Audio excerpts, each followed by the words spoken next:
आज मैं जा रही हूँ मटर पनीर के पराठे बनाने। जब गर्मी में खाना बनाने का मन ना हो तो शाम को एक बार आप लोग ज़रूर बना के ट्राई करिए।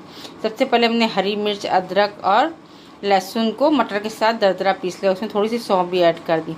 इन सबको पीस के रख लिया। फिर मैंने पनीर को घिस लिया ग्रेटर से।